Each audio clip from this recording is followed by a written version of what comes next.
domestically and on the continent. With Sundowns, I'll say on one end, the referee wasn't that good. I did not like the referee for this game. I'll say one thing. The 3 red cards, I'll give the ref this. The 3 red cards were legit red cards. The Obas red card, I've seen them not given, but in theory, they're supposed to be red cards. They're supposed to be given, and it was given. I mean, he's late. He stamps on the player's ankle, and yes, the player sort of oversells it, but he really deserved the red. He really deserves the red by the letter of the law. Also, Roger's red card, a fair red card, again late, coming in from the side. Makes no contact with the ball. It takes all the player, and that's a red. But the 3rd red card, I mean, Nkuliso Mudau was such an experienced player for both club and country, and to see him make the mistake he made was almost laughable. I mean, he blatantly punched this player in the face. He blatantly punched the player in the face. And it was such a stupid thing to do because, like I said earlier, Nkuliso Mudau is a player who's so experienced. He's played so many big games and occasions for both club, Sundowns, and for country, Bafana Bafana. For him to make such an immature decision is so ridiculous. Like, it actually made me, I was first shocked, and then I was a little bit angry afterwards. Like, why? Why would you do that?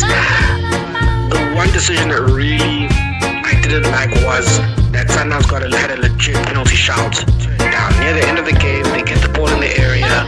Raja don't know how to deal with it, and then it hits the player's arm. If you look at the handball, if you look at the replay, you look at the images, it's a clear handball. I'm sorry, it's a clear handball. The player's arm is in no way a natural position. I mean, people will say, oh, but he wasn't blocking a shot. He was blocking his own players playing the ball, but still, your hand has no business being where it was. It doesn't. So that had to be a penalty, and the fact that the ref missed that, I was very unhappy about it. Sorry, I was very unhappy about that, and that really didn't just rubbed me up the wrong way.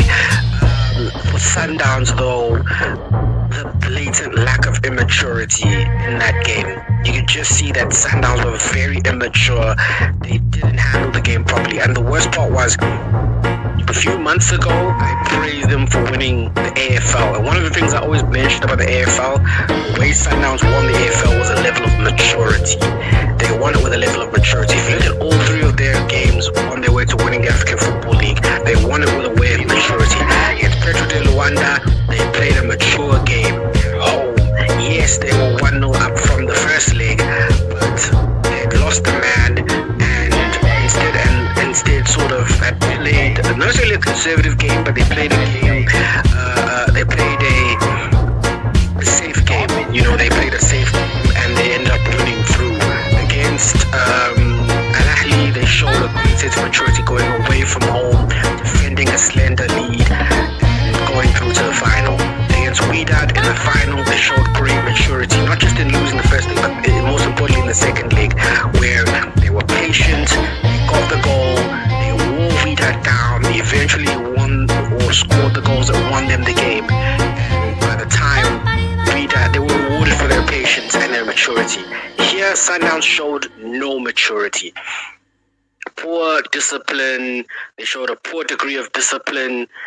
Didn't really, after the red card, it changed the game. They didn't really challenge Raja like that. It didn't really create opportunities after the second half or any noticeable opportunities. Even the goal that they conceded was so sloppy. I mean, the ball comes into the area and Ronwin Williams is on his own with a cluster of Raja players on the ball. I mean, it's literally just pick your man, and they slot it in. And it all comes from a Sundowns player unintentionally playing all 3 of them on.